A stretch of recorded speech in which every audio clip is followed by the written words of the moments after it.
So, I don't know if you've looked outside lately, but something feels different. The sun's been setting earlier, people are wearing more clothes than usual, and there are just leaves everywhere. It's fall, stupid. Oh yeah, that's right, it's already fall. Well, since I missed out on the chance to make a Halloween video because I was too busy playing Diddy Kong Racing, let's get ready for the holidays by talking about some cozy fall-themed locations in video games. While coming up with levels to talk about in this video, I kind of hit a wall after writing down the first handful that came to mind. It's not that fall levels are uncommon, they just aren't very well documented. There are countless lists online of water levels, spooky levels, and ice levels in games, but none for fall-themed levels. I really love the fall aesthetic, so I decided to do some research of my own. And by research, I mean playing a bunch of games and recording the footage. My criteria for the locations featured in this video is that these places need to actually look like fall. Now, there are plenty of games that remind me of fall, because that's either when I initially played them or the game just kind of gives off those creepy Halloween vibes. But that's a topic for another day, because in this video, we're all about the leaves. Let's start this off by taking a look at a couple of Kirby games. Kirby 64 has a good example of a fall level right there in the first world. This level nails the fall look with the bright orange and red leaves that paint the background, but other than that, it's really just a standard Kirby level. I'll cut it some slack though because it's only the second level in the game. The stage does have a couple of memorable moments like the Waddle Dee helping Kirby cross this gap, which surprisingly is necessary because Kirby has limited jumps in this game. And this is also the level where you meet Adeline and she joins your party, but I already got her on this save file, so here's Kirby and the gang having a picnic instead.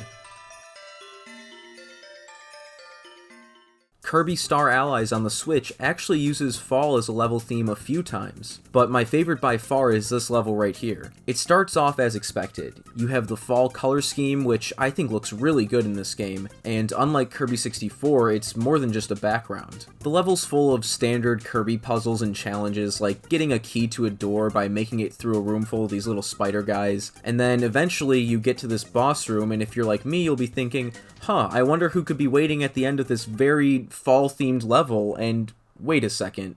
That thing's green! So yeah, the first time I played through this, I was kind of disappointed to find a standard Wispy Woods fight waiting for me at the end. So you beat up poor old Wispy Woods for what feels like the billionth or so time in Kirby history, but then the level doesn't end.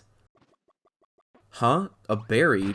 That was weird. Well, I guess I'll just go see what's over here and... Oh...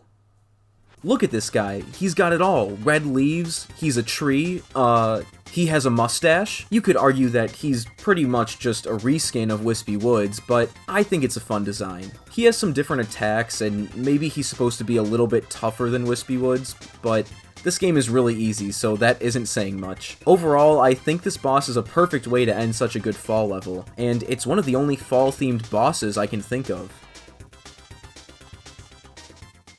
In Mario Land 2 for the original Game Boy, there's Tree Zone, where each level has you working your way up to the top of a tree. The original version of this game that myself and most people probably played growing up was in black and white, so it was up to my imagination to determine what these stages and enemies would look like in color. But now, thanks to ROM hacks, fans have created a patch that brings color to the game. The developers of this color patch decided to make the leaves on this giant tree green, but as a kid, I always imagined that this level took place during fall, so I'm still considering this a valid entry. Plus, the levels that take place within the tree use different shades of brown, which is very much a fall color. This world is full of variety in its level gimmicks. The first stage has you platforming through the tree's roots, which are full of unique enemies, and next, as you make your way up the trunk, you'll be using tree sap to climb and maneuver your way around hazards like these cowfish things. Then, once you're up in the tree's branches, the path splits, and you can either make your way through the leaves or check out this really fun beehive level. I really wish modern 2D Mario games had this much variety. I mean, seriously, these 4 levels in Mario Land 2 contain more creative ideas than the entire New Super Mario Bros. Series combined.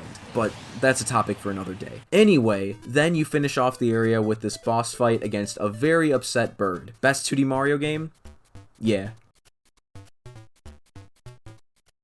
Mario 3D World on the Wii U has a fall level right in the middle of its snow world that only has one actual snow level in it. Going back to capture footage of this game reminded me just how mixed my feelings are about it. At the time of its release, I was really missing the more open style of 3D Mario games, and I was hoping that we would finally see that again on the Wii U. Mario 3D World is the exact opposite of what I wanted, but since then, we've received Mario Odyssey on the Switch, and I can now say that I kind of appreciate 3D World in a new light. Kind of. This game isn't bad, but playing it alone makes the experience feel pretty empty. I mean, just look at how bare bones parts of this level look compared to the dense kingdoms featured in Odyssey. And what further adds to that feeling of emptiness is the removal of Miiverse, Nintendo's attempt at a social media service that had messages from other players popping up throughout this game. These messages are now gone, and it makes me sad. The music is really good though, and I do think this game is still a lot of fun to play with friends. Thanks for listening to my Mario rant. I promise the rest of this video will actually be about fall levels. Ocarina of Time has a big dead tree. Fall.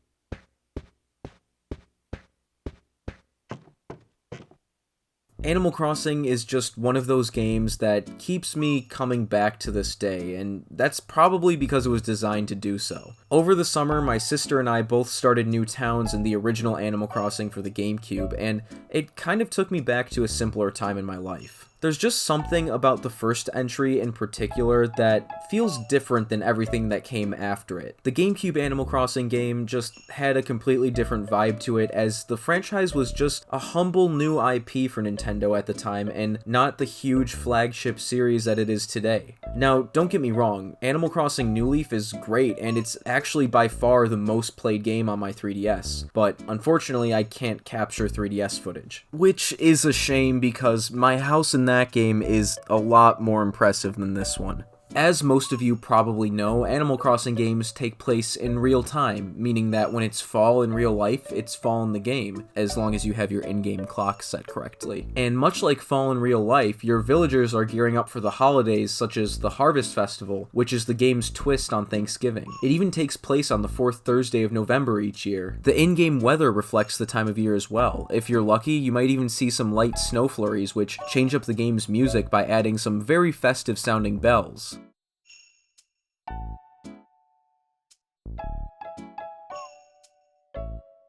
It's subtle, but it really adds to the game's calm atmosphere and makes my trip back to visit Goose even more worth it.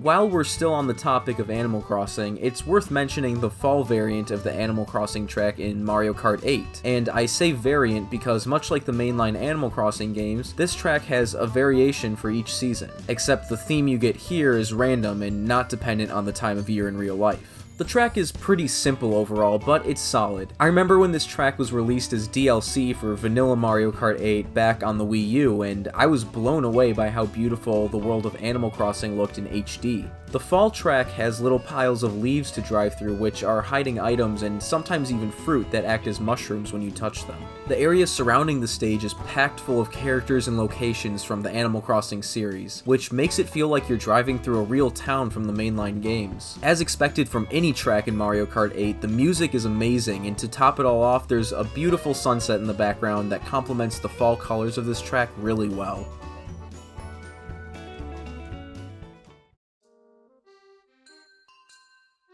Pikmin 2 has an area called Wistful Wild that you visit near the end of the game. Olimar and his boss come here after a pretty big turning point in the story that I don't want to spoil for those who haven't played this game before. This was actually one of the first levels I thought of when I decided to make this video. The relaxing music and peaceful falling leaves create a sort of false sense of security as the surrounding area is actually swarming with some of the toughest enemies in the game. But once you take them down, Wistful Wild turns into a pretty cozy place.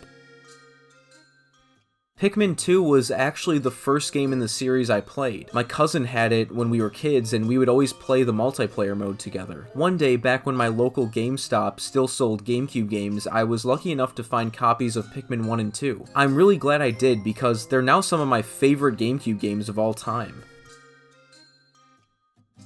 Pikmin 3 has a similar thing going on in Twilight River. This stage is pretty similar to Wistful Wild in terms of visual aesthetic and powerful late game enemies, but now it's all in HD and looks really good. The pink flying Pikmin introduced in this game play a pretty big role in this stage. There are lots of obstacles to get through and items to obtain that require them. And if you just want to enjoy the sights, take a ride down this river. Just make sure you remember to get at least some work done while you're here, otherwise you'll promptly be reminded of your diminishing food supply. All 3 Pikmin games are a great time. If you haven't played them before, you should do yourself a favor and change that.